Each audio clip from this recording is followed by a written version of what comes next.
మండల కేంద్రం బెజ్జంకిలోని మంగళవారం మానకొండూరు నియోజకవర్గం మాజీ ఎమ్మెల్యే రసమయ్య బాలకిషన్ హన్మకొండలోని టీఆర్ఎస్ పార్టీ ఆధ్వర్యంలో నిర్వహించే పోస్టర్ను పార్టీ శ్రేణులతో కలిసి ఆవిష్కరించారు. ఈ సందర్భంగా ఆయన మాట్లాడుతూ రజతోత్సవ సభ పోస్టర్ను ఆవిష్కరించడం తనకు ఎంతో గర్వకారణంగా ఉందని తెలిపారు. తెలంగాణ రాష్ట్రం కొరకు ఏర్పడ్డ పార్టీ టీఆర్ఎస్ పార్టీ అని రెండు రాష్ట్రాలను ఏర్పాటు చేసిన ఘనత టీఆర్ఎస్ అధినేత కేసీఆర్ కి దక్కిందని రసమయ్య పేర్కొన్నారు. పోస్టర్ను ఆవిష్కరించడం అంటే తెలంగాణ హృదయాలను ఆవిష్కరించినట్లుగా అనిపిస్తుందని స్పష్టం చేశారు. నేటి రోజుల్లో గులాబీ జెండా ప్రజలకు అండగా నిలబడాలని పలువురు కోరుకుంటున్నారని అన్నారు. మహిళలకు కేసీఆర్ ప్రవేశపెట్టిన ఆసరా పింఛన్లను, కళ్యాణ లక్ష్మి, కేసీఆర్ కిట్టు లాంటి పథకాలు వరమని ఆయన తేల్చి చెప్పారు. ఈ రజతోత్సవ సమావేశాలకు మహిళలు స్వచ్ఛందంగా తరలి రావాలనుకుంటున్నారని, ఈ నేపథ్యంలోనే బెజ్జంకి మండలంలోని మహిళా నేతలు సభకు వెళ్లడానికి కూలీ పనులకు సైతం వెళ్లడం జరిగిందని గుర్తు చేశారు. ప్రజలంతా స్వచ్ఛందంగా తరలి చేస్తున్నారని చెప్పి రసమయ్య పేర్కొన్నారు. బెజ్జంకి మండలం నుండి 2000 మందికి మాత్రమే బస్సు సౌకర్యం కల్పించామని, ఇంకా ఎక్కువ మందికి అవకాశం వచ్చే అవకాశం ఉందని తెలిపారు. ఈ నెల 27న ప్రతి గ్రామంలోని గులాబీ జెండాను ఎగరవేసిన అనంతరం పార్టీ కార్యకర్తలు సమావేశానికి తరలి రావాలని పిలుపునిచ్చారు. హన్మకొండ జిల్లాలోని ఎల్కతుర్తిలో జరిగే రజతోత్సవ సభ మరో కుంభమేళాను తలపిస్తుందని చెప్పారు. ఈ రజతోత్సవ వేడుకలు నిర్వహించాలని గౌరవ తెలంగాణ తొలి రాష్ట్ర ముఖ్యమంత్రి వర్యులు, తెలంగాణ రాష్ట్ర సాధకుడు కేసీఆర్ గారు ఏర్పాటు చేసినటువంటి ఈ కార్యక్రమంలో, అలాగే గౌరవ వర్కింగ్ ప్రెసిడెంట్ కేటీఆర్ గారు, అలాగే ఈ జిల్లా మంత్రివర్యులు హరీష్ అన్న గారి సూచనల మేరకు ఈ రోజు పోస్టర్ ఆవిష్కరణ జరుగుతూ ఉన్నది. పోస్టర్ ఆవిష్కరణ జరుగుతున్నది అంటే తెలంగాణ ప్రజల హృదయాలను ఆవిష్కరించుకున్నట్టుగానే మేము భావించుకుంటా ఉంటున్నాము.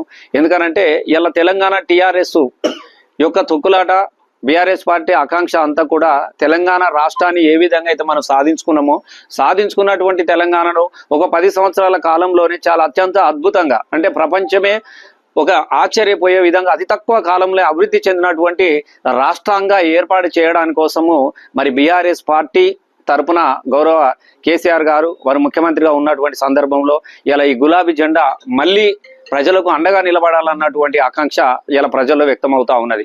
మేము ఈ సన్నాహక సమావేశంలో భాగంగా చాలా గ్రామాలకు వెళ్ళినాం. మన మా ఆడబిడ్డలందరూ కూడా చాలా మంది అన్న మేము పార్టీ తరఫున మేము తీసుకెళ్దామంటే లేదు ఇది తెలంగాణ రాష్ట్రాన్ని సాధించినటువంటి పార్టీ.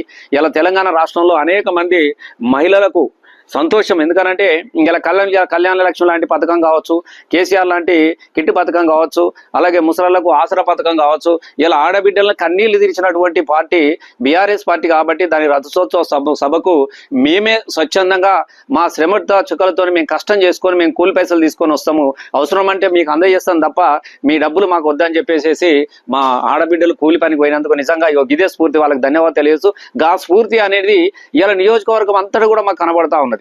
ఏడికి పోయినా కూడా మేము బస్సు పెడతామంటే ఈ బస్సుకు మీరెందుకు పెట్టాలన్నా, ఈ బస్సు మా బస్సు మీద ఎట్లా ఉన్నది, ఇప్పుడు జరిగినటువంటి జాతర ఎట్లా ఉందో మీరు అందరు కూడా చూస్తా ఉన్నారు. ఇప్పుడు జరిగిన జాతర కాంగ్రెస్ జాతర, వాళ్ళ కార్యకర్తల జాతర, ప్రజల జాతర కాదు. ఎందుకంటే ఏదో వాళ్ళ నాయకుడు మెప్పు కోసం 4 ఫ్లెక్స్లు కట్టుకోగానే జాతర కాదు.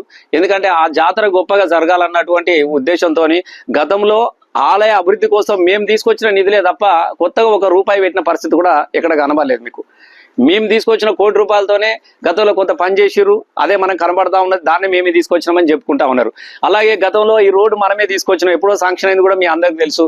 ఇక్కడ నుంచి మనము మళ్ళా రేగులపల్లె దాకా పోయే రోడ్డు క్రమాన్ని గతంలో శాంక్షన్ అయిపోయింది, మనమే మొదలు పెట్టినాం. ఆ రోడ్డు కూడా మేమే తీసుకొచ్చినామని చెప్పుకుంటా ఉన్నారు. అది కూడా మనం చూస్తూనే ఉన్నాము. ఈ లైట్లు కూడా ఈ లైట్లు అన్ని కూడా మేమే పెట్టించినాం అనుకుంటే సెంట్రల్ లైట్ కూడా మేమే పెట్టించుకోమని చెప్పుకుంటా ఉన్నారు. మాకేం అభ్యంతరం, మొత్తం బెజ్జంకి మండలమే మీరే పేరు పెట్టిరని చెప్పుకోరు, మాకేం అభ్యంతరం లేదు. మాకేం మీరు చెప్పుకున్నంత మాత్రం మాకు పోయేది కూడా ఏం లేదు. కానీ మేము ఒకటే అడుగుతా ఉన్నాం, దయచేసి చెప్పుకోండి, కానీ మేము చేసినవి మీరే చేసినా చెప్పుకోరి, మీరు చేస్తాన్నవి కూడా చేయమని చెప్తా ఉన్నాం మేము. దయచేసి నిన్న ప్రజలు బాగా ఇబ్బంది పడ్డా ఉన్నారు. ఇలా మనం ఒక రోడ్డు తీసుకొచ్చినాము, ఇక్కడ మనం ఆందాక రేగులపల్లె దాకా రోడ్ వేసినాం.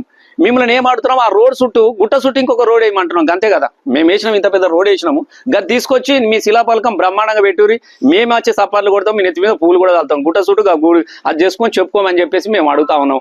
అలాగే బేగంపేట రోడ్డు ఇలా ప్రజలు అటు నడిచే పరిస్థితి కూడా లేదు. దాని మీద ఎన్ని పోస్టులు పెట్టి ఇచ్చారు, ఎప్పుడు వస్తుంది ఎప్పుడు వస్తాడు, ఇప్పటికే 18 నెలలు అయిపోయింది. ఇక 18 నువ్వు ఇప్పుడు మొదలు పెట్టినా కూడా ఇక 15 నెలలు అవుతుంది నాకు తెలిసి. అది మంచి షెడ్ అరుచుకొని అది చేసుకునేసరికి మరి గదొకటి ఏమని చెప్తా ఉన్నాము. అలాగే ఇప్పుడు చౌడారం నుంచి పెరగబండ వచ్చే రోడ్ ఆగిపోయినది, అది కూడా ఒకటి చేయమని చెప్తా ఉన్నాము. ఇక్కడ మొత్తం వాడంతా ఉన్న రోడ్ అంతా కష్క గీకినట్టు గీకిరు, గట్క గీక్కున్నట్టు గీక్కున్నారు మొత్తం. కిష్టాపూర్ నుంచి ఇలా గుండారం నుంచి పోయే పరిస్థితి లేదు, ఆ రోడ్డు కూడా అట్లనే ఆగిపోయినాయి. ఇక